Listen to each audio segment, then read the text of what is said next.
Gloria a Dios. Dios es bueno. Su misericordia es eterna, ¿no? Y se renueva cada día. Bien, pues, buenos días, bienvenidos a todos. Una alegría, un gozo estar de nuevo juntos, ¿no?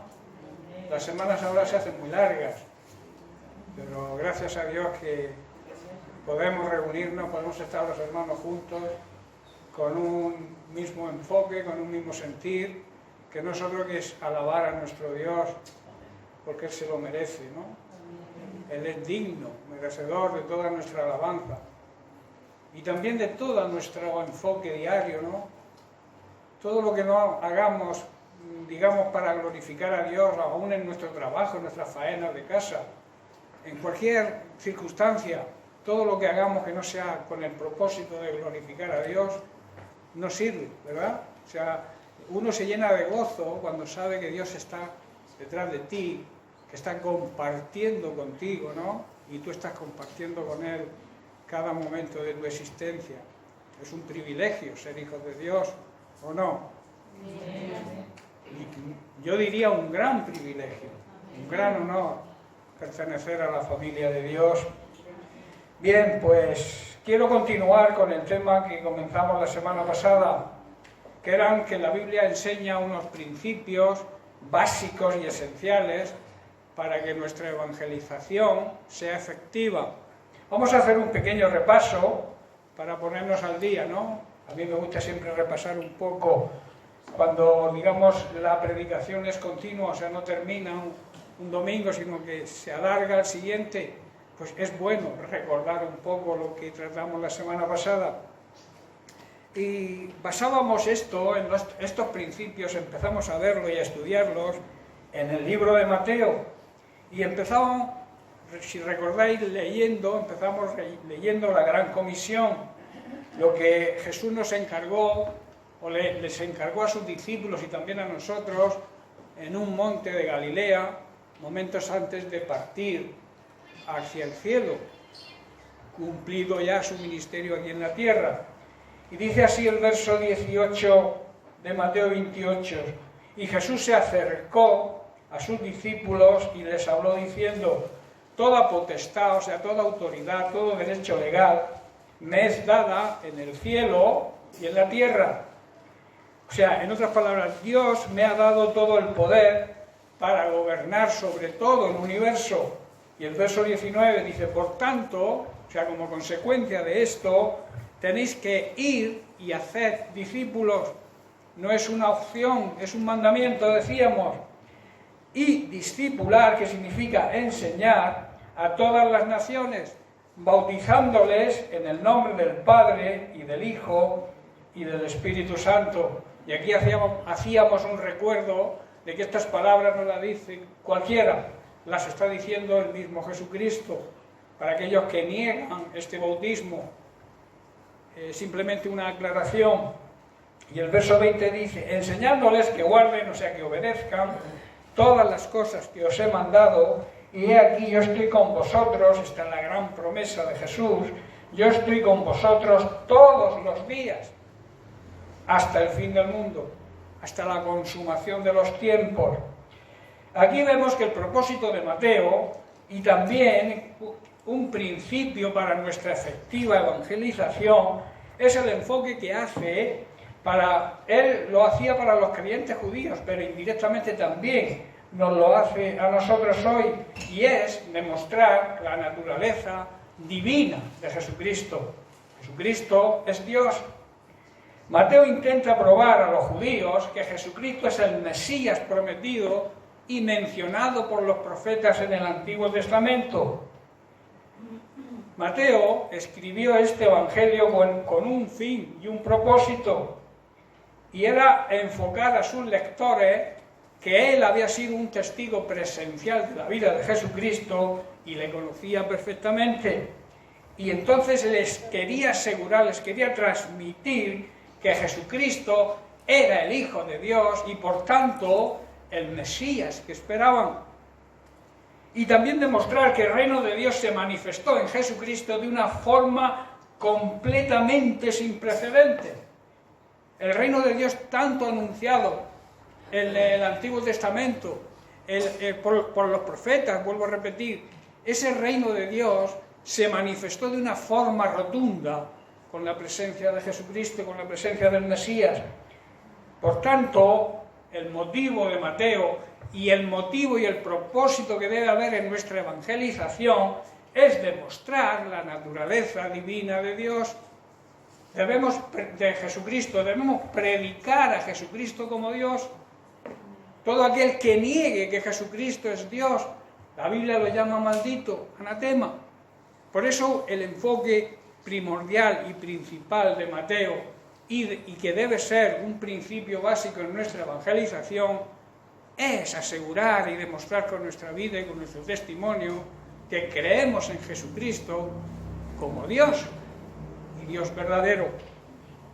Por tanto, a Mateo le interesaba dar a entender a sus contemporáneos, a los judíos, que Israel rechazó a Jesús, o gran parte del pueblo de Israel rechazó a Jesucristo y se negó a creer en Él. Y hoy todavía siguen muchos judíos negando la divinidad de Jesucristo y por tanto negando que Jesucristo era el Mesías anunciado. Pero Jesucristo vino porque, claro, ellos esperaban un libertador, una persona, un dirigente armado que los librara de la opresión romana. Pero claro, al llegar Jesucristo sin ejército, sin posesiones, sin, palacios, nació en un pesebre, recordemos. Cuando llegó Jesucristo de esa forma, como ellos esperaban, otro dirigente armado que les ayudara a salir de la esclavitud del pueblo romano, pues claro, cuando vieron que el arma que Jesucristo recomendaba y empleaba era el amor, no lo entendieron y por eso lo rechazaron, y muchos siguen hoy rechazándolo. No podían entender que el arma principal, el arma que terminaría con todas las disputas, todas las guerras, todos los enfrentamientos que hay en la tierra, si el hombre hoy entendiera eso también, el amor, el amarnos los unos a los otros, el amar a Dios sobre todas las cosas, buscar su reino, todo el mundo funcionaría perfectamente. Pero el hombre es tan necio que sigue ahí en sus guerras, en sus batallas, en sus luchas, entre ellos, negando la existencia de Dios, negando la existencia del Hijo de Dios, de Jesucristo, como nuestro Señor y Salvador, y así le va al mundo actual, ¿verdad? Yo creo que no ha habido ninguna época en que le vaya tan mal a este sistema mundano en el que vivimos. ¿Es así? ¿Lo veis así, de esa manera? El amor, decíamos también, el amor, la verdad, la justicia y la paz siempre van de la mano, no podemos separarlas, porque son la base, decíamos, del trono de Dios. Por tanto, no debemos cometer el mismo error de los fariseos, creando un Dios a su medida, que les permitiera lo que ellos querían hacer. No cometamos ese error. Hoy también muchos buscan un Dios así, un Dios hecho a su forma, a su medida, cogiendo lo que le agrada y desechando lo que no le gusta. Pero eso no es el verdadero cristianismo. Debemos hacer no lo que nosotros queremos hacer o nos interesa hacer, sino buscar la voluntad de Dios para que nos vaya bien, porque cuando hacemos lo que Dios manda, lo que Dios ordena, todas las cosas no funcionarán bien. Pero seguimos hoy en día, en la actualidad, siendo tercos, siendo duros de corazón, y no nos damos cuenta que sin Dios no somos nada, y que esta vida pasa como el humo de un café, desaparecemos. La vida del ser humano es muy corta. Debemos pensar en la eternidad, porque sabéis que la eternidad no tiene principio ni tiene fin. Lo más importante del ser humano no es el tiempo en que vivamos aquí, sino la eternidad. ¿Dónde pasaremos la eternidad? ¿Con Cristo? ¿Con el Rey de Reyes, el Señor de Señores? ¿O con el príncipe de este mundo a quien muchos siguen, que no es otro que Satanás. En Mateo capítulo 23, verso 15, Jesús acusa a escribas y fariseos, porque aquí vemos otro principio que debemos pensar y utilizar para que nuestra evangelización sea efectiva. Y aquí de este versículo sacamos otro propósito, cuando se dirige a los escribas y los fariseos y les dice: «Ay de vosotros, escribas y fariseos, hipócritas». Jesús no tenía pelos en la lengua, ¿verdad? Dice: «porque recorren mar y tierra para hacer un prosélito, o sea, un seguidor de ellos mismos, y una vez hecho le hacéis 2 veces más hijo del infierno que vosotros». Por este motivo, la idea de hacer discípulos, de discipular, la orden de la Gran Comisión, de hacer discípulos, no podemos enfocarla en la tradición judía, que hacían prosélitos, hacían seguidores de ellos mismos, sino que va más allá, porque lo que debemos hacer es seguidores de Cristo. Y si, digamos, recomendamos a los demás que nos sigan a nosotros, tiene que ser cuando nosotros sigamos de verdad las pisadas de Jesucristo. Así lo declara Pablo en 1 Corintios 11:1, que dice: «Sed imitadores, seguidores de mí, de la misma manera que yo imito y sigo a Jesucristo». Por eso, el principio que se deduce de aquí, para que nuestra evangelización sea de efectividad, es que debemos hacer discípulos de Jesucristo. Pero para ello primero nosotros debemos ser discípulos de Cristo. Y así podremos tener la autoridad de decirle a los demás que nos sigan, que nos imiten a nosotros, porque nosotros imitamos a Cristo.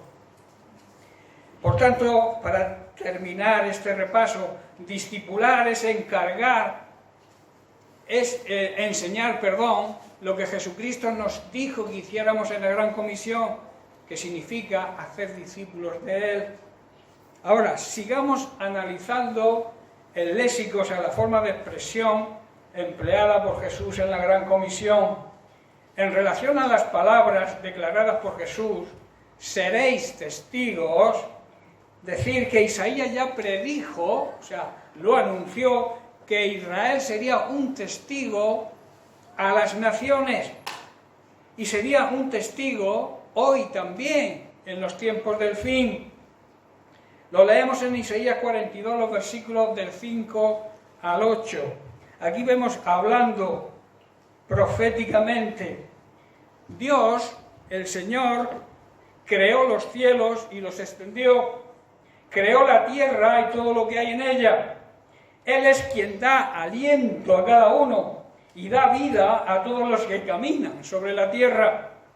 Y Él es quien dice: yo, el Señor, o sea, esa es su firma, su rúbrica, yo, el Señor, te he llamado, está hablando proféticamente sobre el siervo escogido, sobre Jesucristo, dice: yo te he llamado para manifestar mi justicia y te daré a mi pueblo. En ese momento era Israel, hoy es su pueblo, es toda su iglesia, a los israelitas como símbolo de mi pacto con ellos, y serás una luz para guiar a las naciones. Está claro que está hablando proféticamente de la figura de Jesucristo.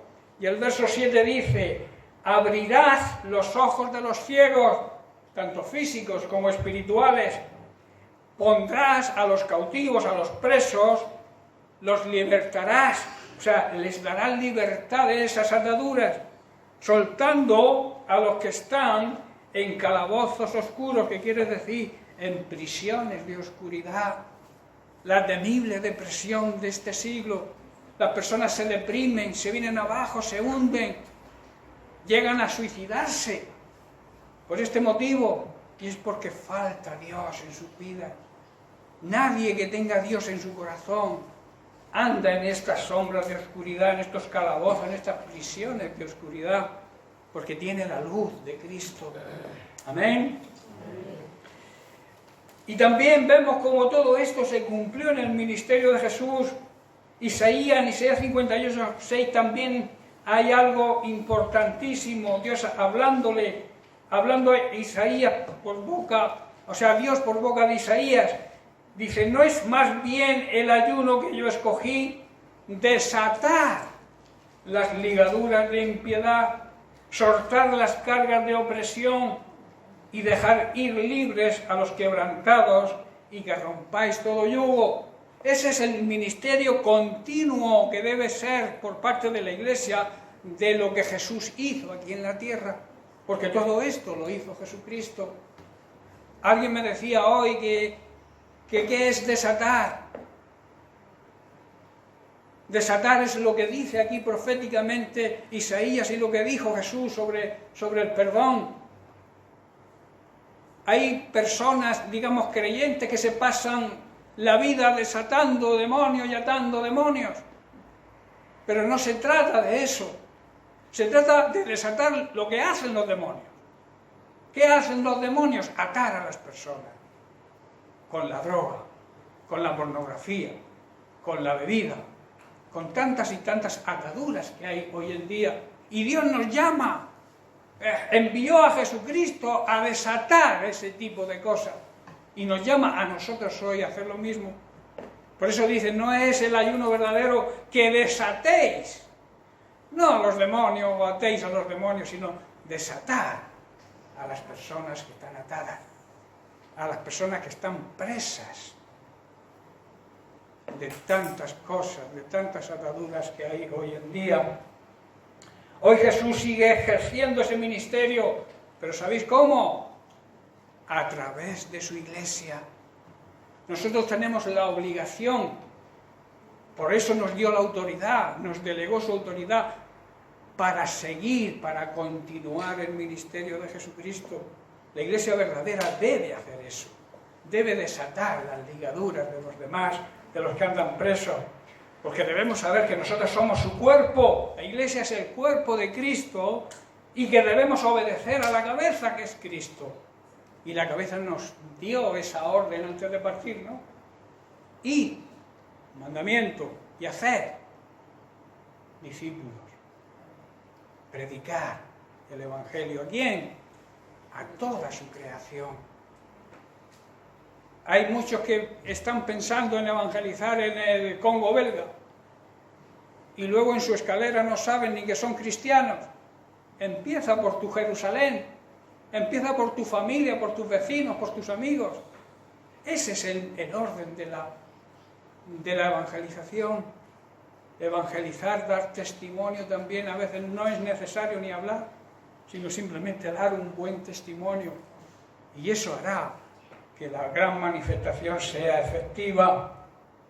La Iglesia que no continúe ejercitando el trabajo, el ministerio que hizo Jesucristo, la Iglesia que no haga eso, no está comportándose como la Iglesia verdadera, porque la Iglesia verdadera, su fin es continuar la obra de Jesucristo. La obra que Él empezó, por eso dice, toda autoridad me ha sido dada, tanto en el cielo como acá en la tierra. Y con esa autoridad está diciendo, y hacer discípulos predicándoles el Evangelio, las cosas que yo os he enseñado, los mandamientos que yo os he enseñado, tenéis que comunicárselo a los demás para que sepan cómo se debe andar en esta vida y cómo debe ser un verdadero cristiano.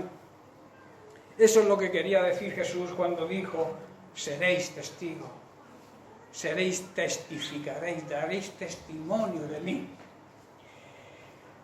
En Isaías 42:8 vemos a Dios sellando sus palabras anteriores que hemos leído. Dice, yo soy el Señor, esta es su firma, ese es mi nombre, no le daré mi gloria a nadie más, ni compartiré mi alabanza con ídolos tallados, o sea, con ídolos fabricados por el ser humano, como hoy erróneamente la religión, la religiosidad hace eso en la ignorancia, porque una persona que sea, yo que sé, lo suficientemente sabia, se da cuenta que algo que yo he fabricado con mis manos no puede hacer nada por mí,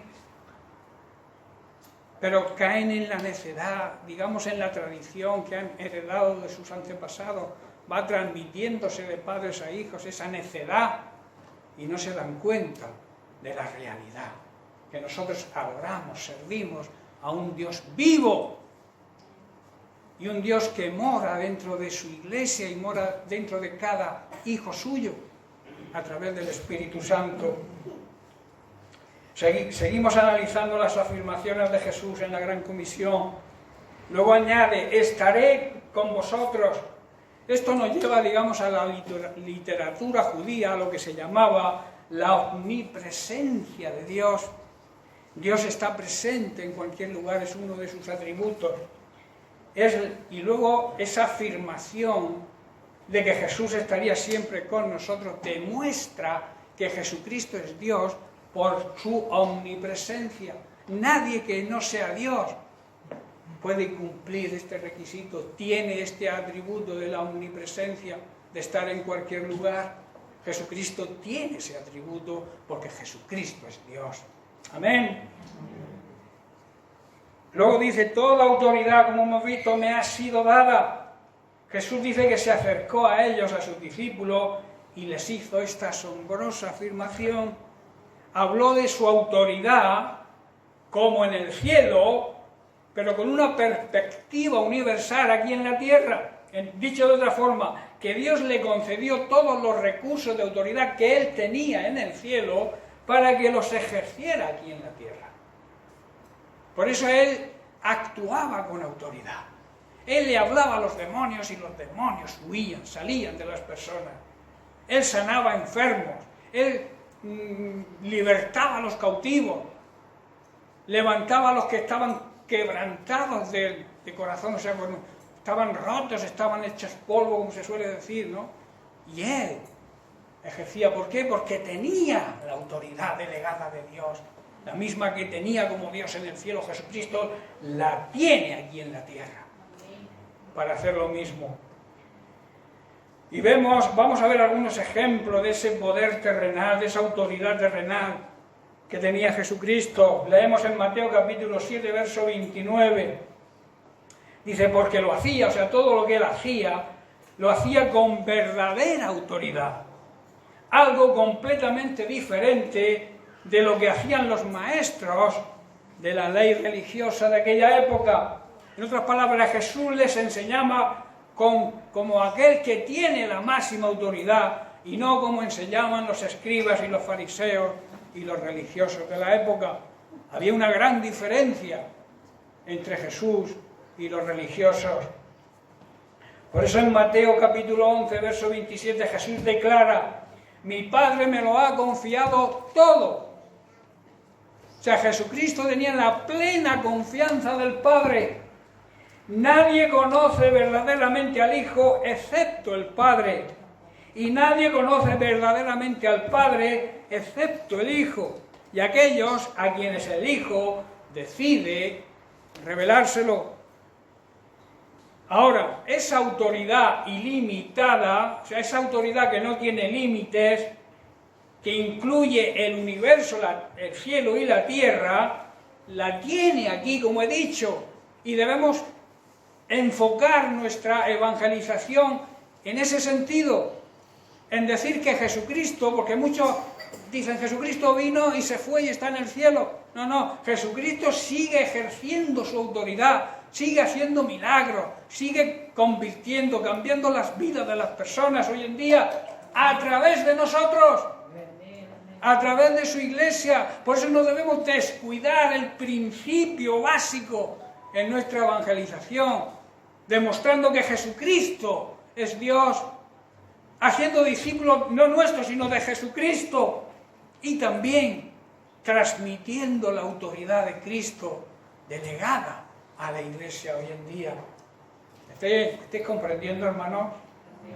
Porque esa autoridad fue delegada, fue comisionada a nosotros en un monte de Galilea hace más de 2000 años, donde había unas 500 personas, entre mujeres y hombres, y supongo que habría algún niño también. Vemos la figura extraordinaria de Jesucristo resucitado. Aquellos judíos no podían entender eso. pero había un hombre ahí llamado Jesucristo, que era Dios y que les iba a encargar a sus discípulos una gran comisión. Por eso los judíos no entendían eso. ¿Cómo 500 personas pueden revolucionar el mundo? Hermanos, pues sí lo revolucionaron. Porque cogieron esa gran comisión con anhelo, con valentía, creyendo a Jesucristo. Por eso hoy en día nosotros también podemos hacerlo, porque tenemos la misma autoridad. Esa autoridad delegada a esas 500 personas también está delegada hoy en día a nosotros, su iglesia.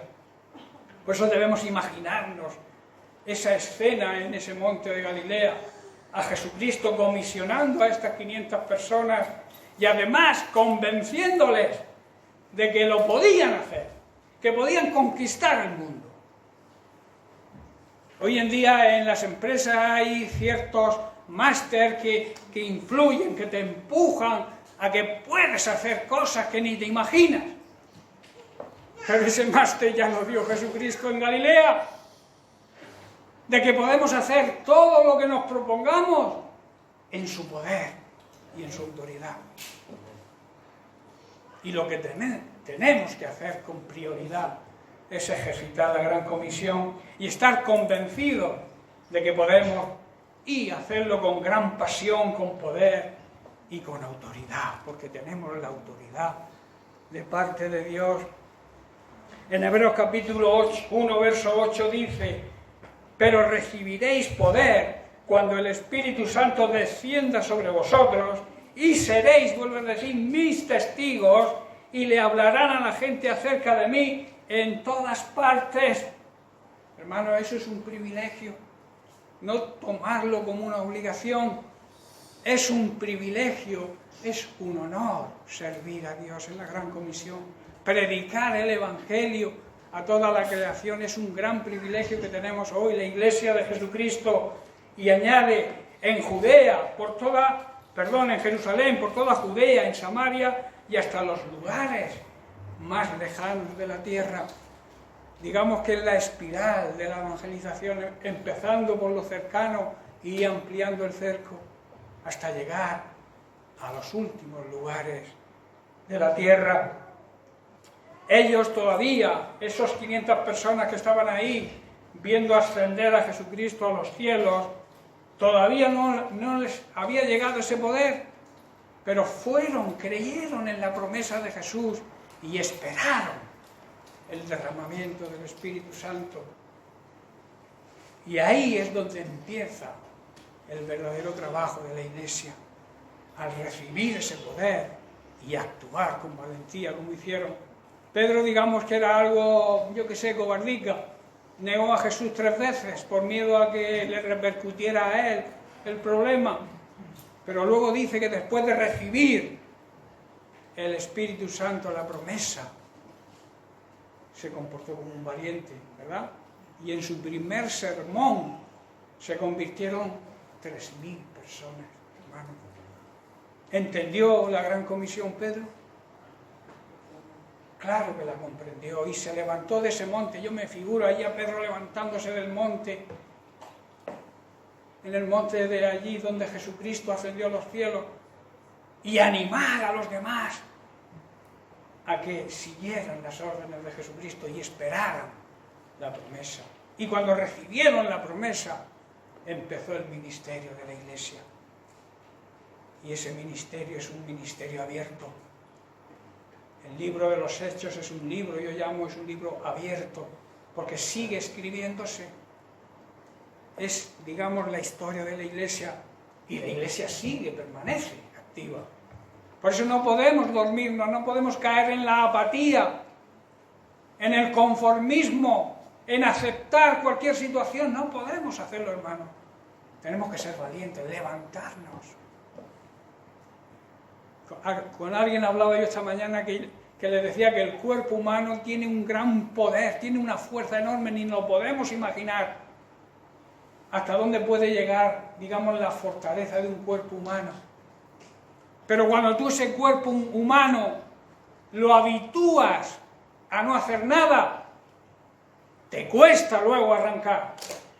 Es muy difícil si tú te metes en una cama y no te levantas porque dices, estoy cogiendo fuerza. Tienes que llegar el momento en que digas, no, la fuerza está en mi alma. Y tengo que levantarme. Porque como sigue así, el cuerpo se habitúa, coge hábitos. Lo mismo que si haces deporte, es un hábito sano, que el cuerpo te incita a hacer deporte. Si haces lo contrario, acabas en una silla y no te mueves. Eso ocurre espiritualmente también con la Iglesia y la Gran Comisión. Esperamos a mañana cuando tenga fuerza, ahora no puedo, ahora tengo que hacer mi trabajo, tengo que luchar. Nunca va a llegar el día en que tú tomes la decisión si vas alargando la obediencia a la palabra de Dios. Por eso la obediencia tiene que ser pronta. Dios te dice, hazlo, no lo dejes para otro día, hazlo cuando Dios te lo diga. Dios está llamándote a predicar el Evangelio. Es que si llevo poco tiempo en el Señor, es igual. Cuenta tu testimonio. O simplemente da ejemplo. Que tu testimonio sea un testimonio auténtico de una vida santa, o sea, de una vida transformada, apartados de toda contaminación y dedicados a uso sagrado, que quiere decir dedicados a extender el reino de Dios. Cuando tú actúes así, no hace falta que prediques con tu boca, estás predicando con tu vida. Amén. Y en Mateo 18 también dice Jesús en el verso 19, ¿y a dónde? A todas las naciones, que quiere decir no solo a los judíos dispersos, le está diciendo allí, sino también a los gentiles, a los que no eran judíos. En otras palabras, la universalidad de la Gran Comisión, que alcanza a creyentes y a no creyentes, que alcanza a judíos y a los que no creen, porque Dios pagó el precio por todos, no por los que hemos aceptado solamente eso, sino también por el resto de la humanidad. Por eso nos encargó la Gran Comisión, porque Él quiere que todos lleguen al arrepentimiento y puedan ser salvos. Aquí tenemos la gran promesa mundial, diría yo, de un Cristo resucitado, o sea, su plan de salvación para el ser humano, y no deberíamos olvidarlo. Como iglesia que somos, debemos pensar que Jesucristo ama a tu vecino que se droga, ama a tu compañero de trabajo que se ha divorciado, se ha separado de su mujer. Dios ama a esas personas, o pensáis que nos ama a nosotros solos. Dios ama a toda su creación, por eso envió a Jesucristo a la cruz. Y entonces nos delega, nos encarga, nos da la autoridad para poder seguir haciendo lo que Jesús hizo aquí en la tierra, que es predicar el Evangelio a toda criatura, desatar a los que están atados, sanar a los enfermos, tanto física como espiritualmente, desatar, que hemos visto y leído. En Mateo 24, 36 Jesús dijo, y quiero hacer énfasis que lo dijo Jesús, pero del día y de la hora nadie sabe, ni aun los ángeles de los cielos, sino solo mi Padre. Está hablando del día de su segunda venida. Y en Mateo 25, 13 vuelve a repetir, velad, o sea, estad atentos, estad pendientes, pues no sabéis ni el día ni la hora en que el Hijo del Hombre ha de volver. Hermanos, lo que sí tenemos claro que Él prometió volver, ¿no? Él lo prometió, pero nunca dio una fecha.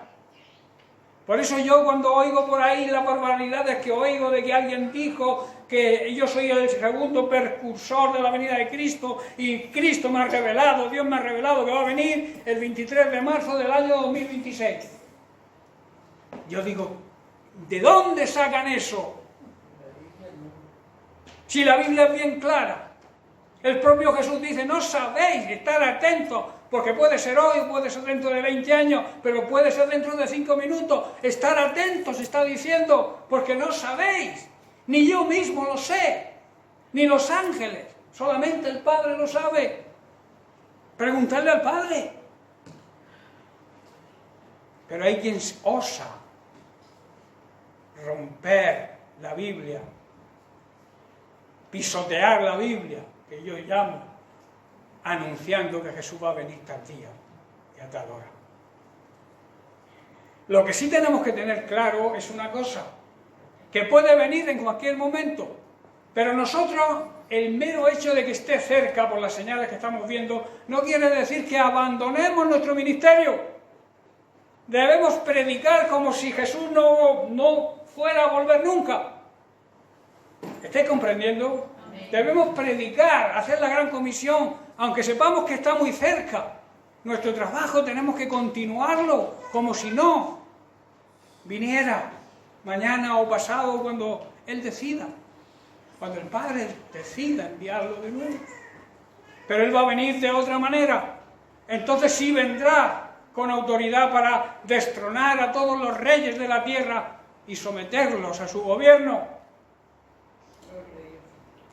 Eso sí lo tenemos claro. Ahora, el día y la hora no lo tenemos. Por eso de aquí se saca otro principio, que es debemos pelear, debemos trabajar en la gran comisión, aunque sepamos que Jesús está muy cerca. No podemos decir, bueno, como está cerca, yo ya soy salvo, los demás que se arreglen. No, el principio de nuestra buena y efectiva evangelización que se saca de aquí es que debemos pensar y seguir actuando como si Jesucristo no volviera, pero que va a volver. Amén. Primera de Corintios 15, 58.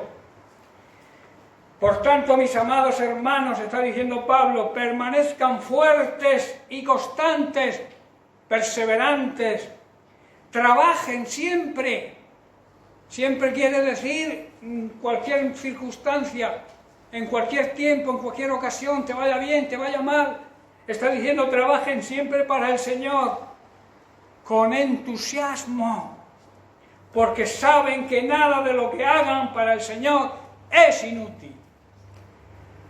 Todo lo que hagamos, aunque sea poco para el Señor, es útil.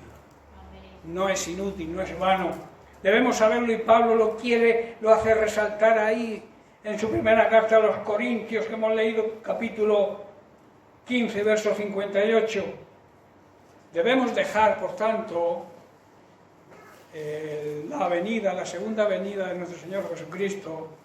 Debemos dejar ese momento que lo decida el Padre y nosotros lanzarnos a la campaña de la conquista de todo ser humano para Cristo. Esa es nuestra misión, ese es nuestro trabajo, y eso es lo que nos va a decir el Señor cuando nos enfrentemos a Él, cuando estemos en Él cara a cara. No te va a preguntar cuánta gente, cuántos bienes tenías, qué coche manejabas. Este va a preguntar, ¿cuántas personas has traído a mi reino? ¿Cuántas personas han sido cambiadas por tu testimonio? Y nos va a pedir cuentas. La Biblia así lo dice, que nos va a pedir cuentas a todos. Seguimos analizando las palabras de Jesús en la Gran Comisión. Haced discípulos. Discípulos son aquellos que aprenden de alguien. Un discípulo es aquel que aprende del maestro, o sea que es un aprendiz, como eran ellos, los discípulos. Esto significa el evangelismo pleno y completo, pero que tiene un sentido, que es reconocer que nosotros también necesitamos aprender cada día. Tú y yo no te creas que ya porque llevas en el Señor no sé cuántos años, ya tienes toda la sabiduría. Tienes que ser humilde, porque esto es un principio de humildad. Tienes que ser humilde y reconocer que cada día Dios te puede enseñar algo. La Biblia es algo extraordinario. La Biblia no es, muchos la consideran como una novela, pero no es así. En la Biblia, aunque lleves 20 años leyéndola, siempre se encuentran tesoros. Siempre hay revelaciones del Espíritu Santo a través de ella que no has tenido anteriormente. Por eso la Biblia hay que leerla diaria, hay que meditar en ella diariamente, porque cada día Dios nos revela cosas nuevas. No te creas que lo sabes todo. Dios nos enseña cada día cosas nuevas. Y luego habla de bautizándolos. Esa palabra viene de una palabra que significa mojar, cubrir completamente. En otras palabras, también significa hacer una marca, marcar a las personas. Y hay que hacerlo en el nombre del Padre, como dijo, y del Hijo y del Espíritu Santo. O sea, en el nombre de la Trinidad, de las tres personas. Hermanos, el bautismo no salva a nadie, pero es una manifestación exterior de que ha habido un cambio en nuestro interior y ha habido un cambio en actitud. También es algo de obediencia a Dios. Dios dice que debemos bautizarnos, debes bautizarte como acto de que has nacido de nuevo, que eres una nueva creación en Cristo, y también como obediencia a Dios. Pero tienes que hacerlo de verdad. Hay personas que se han bautizado y se han vuelto al mundo. Eso es incomprensible y eso es porque no han entendido, no están convertidos de verdad. Lo han hecho como simple, digamos, ceremonia, liturgia.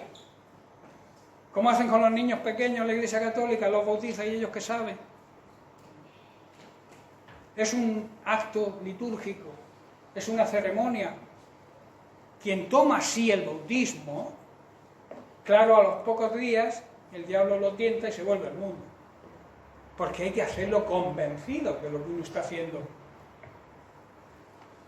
Porque cuando el Espíritu Santo llega a tu vida, te sella, te pone una marca. Claro, ya al estar sellado por esa marca, tú decides bautizarte por obediencia a Dios y como testimonio. Y entonces no te vuelves atrás. ¿Me estáis comprendiendo, hermano?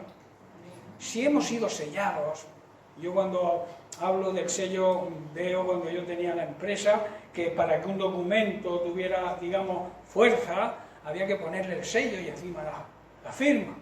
Pues esto es lo mismo, hemos sido sellados por el Espíritu Santo de Dios y firmados por el mismo Dios. Entonces, cuando ha ocurrido eso en nuestra vida, no cambiamos, hemos sido transformados, hemos sido nacidos de nuevo, renacidos, renovados. Y entonces nunca volvemos a hacer lo que éramos antes. Y luego añade, enseñándoles. Esta es la segunda parte de la Gran Comisión que mucha gente se olvida. Predican el Evangelio, dan testimonio y ahí te queda.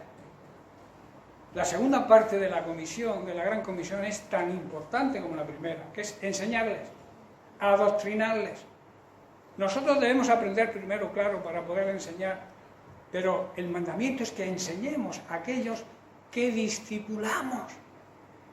¿Y qué es lo que hay que enseñarles? Lo que Cristo nos ha enseñado a nosotros,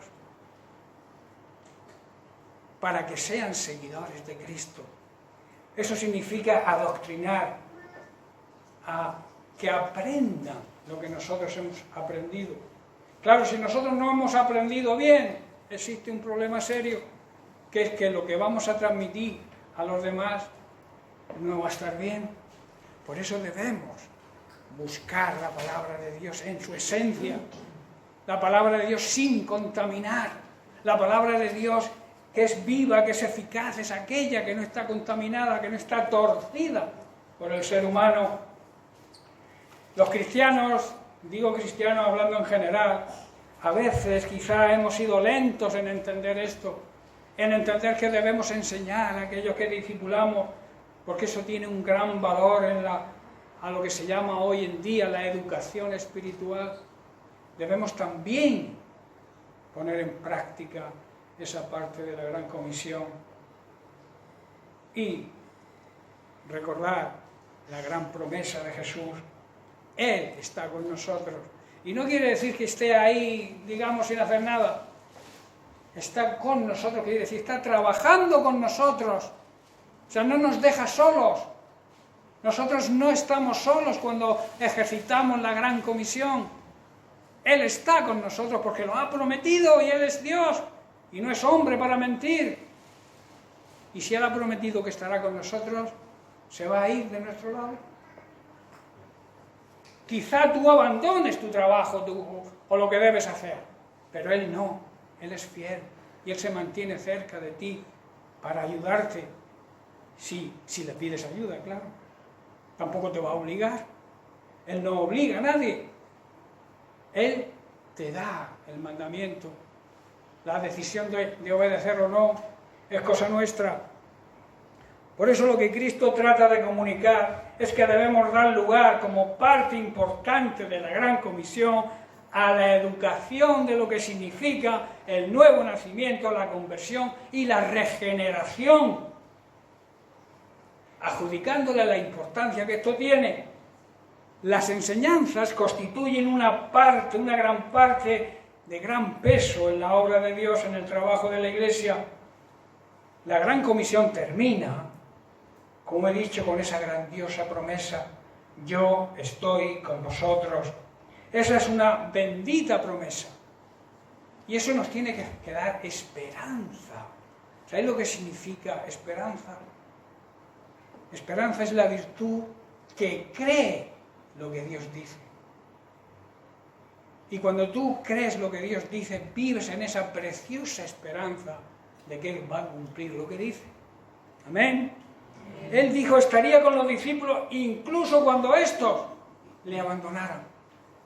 Incluso cuando tú te alejes del Señor, Él está contigo. Porque Él dice siempre. Él no pone ningún condicionante a ese estar con nosotros. Él no dice, si tú estás de mi parte, si tú sigues fiel a mí, yo estoy contigo. No, estaré con vosotros siempre. Estaré con vosotros en cualquier circunstancia. Aunque estés lejos de mí, yo estoy contigo. Solo necesitas darte la vuelta para darte cuenta que estoy a tu lado. Por eso el Señor ama a su creación, ama a todo ser humano y ama a aquellos que un día dieron el paso hacia Él y después volvieron atrás. Dios sigue amándolos y sigue esperando el regreso de aquellos que son, digamos, pródigos, hijos pródigos, que se han vuelto a la inmundicia del mundo. Y dice precisamente, enmarca el tiempo hasta el fin, la promesa, hasta el fin de los tiempos, hermanos. O sea, no va a estar una temporada con nosotros, Él va a estar siempre con nosotros, hasta el fin de los tiempos. Esta meta está en el futuro, claro, y es desconocida por los discípulos y por nosotros. Nuestra meta, o sea, lo que quiero decir es que nosotros no sabemos el día ni la hora, no ya que Jesús vendrá, sino que vamos a estar aquí en esta tierra. No lo sabemos. Por eso no podemos ir aplazando la orden de Dios. ¿Estáis comprendiendo? Amén. Tenemos que actuar. Esa meta futura, no sabemos cuándo va a terminar ni cuándo va a llegar, por eso tenemos que estar activos en la gran comisión. Debemos saber, y ya estoy terminando, que esta bienaventurada y grandiosa esperanza que nos dice que Él estará con nosotros siempre, no es dada, digamos, como un sedante o algo que suavice nuestras dudas, sino como un incentivo, algo que nos empuje a que nos esforcemos y seamos constantes y perseverantes, y que nos esforcemos al máximo. ¿Qué le dijo Dios a Josué? Esfuérzate, solo te pido que te esfuerces y seas valiente. Nosotros tenemos que hacer nuestra parte, hermanos. Dios hizo el limón, ¿no? Pero la limonada tienes que hacerla tú. ¿Sí o no? Dios hizo las naranjas, pero el zumo tienes que hacerlo tú. Dios no te va a hacer el zumo de naranja ni de limón, porque hay algo esencial, es que nosotros tenemos que hacer nuestra parte. Y cuando no lo hacemos, le privamos a los demás de la salvación y nos privamos nosotros de la bendición y el privilegio de predicar su palabra. Por eso, vuelvo a repetir, esta gran promesa no es, digamos, un sedante o algo que nos pueda quitar las dudas que tengamos, algo que sea para nosotros, no. Es como un incentivo, es un empuje a mantenernos fieles a Dios y hacer la gran comisión que es su mandamiento. El final del Evangelio, hermanos, de Mateo, termina con un reflejo y un resplandor de la gloria de Dios, con la imagen de Cristo en ese monte resucitado y un Cristo vencedor sobre la muerte y el poder de las tinieblas. Esta creencia, hermanos, en el cumplimiento de esta promesa es lo mismo que para los discípulos en ese monte de Galilea les infundió valor y denuedo por ejercitarla. Para nosotros tiene que ser hoy lo mismo, porque la promesa era para ellos, pero para nosotros también. Él promete que estará con nosotros, estuvo con ellos, pero estará con nosotros siempre. Por eso tenemos que coger ánimo, valentía y luchar por conseguir almas para Cristo. Termino. Esa bendita promesa en la cual debemos depositar nuestra esperanza es que Él ha dicho que va a estar con nosotros todos los días hasta el fin del mundo. Él está hoy en día contigo, hermano, hermana. Hoy está el día conmigo, con nosotros. Y debemos aferrarnos a esa gran promesa y vivir en la esperanza de que es una realidad en nuestras vidas, que Él está con nosotros. A veces tomamos las cosas literalmente, pero no las metemos dentro de nuestro ser, dentro de nuestro corazón. Tenemos que analizar la Biblia no con la mente, sino con el corazón y darnos cuenta lo que quiere Dios de nosotros, lo que nos pide, nos demanda Dios de nosotros y la bendición que trae el hacer su ministerio, en hacer su voluntad. Amén. Amén. Bien, pues hasta aquí, que Dios les bendiga.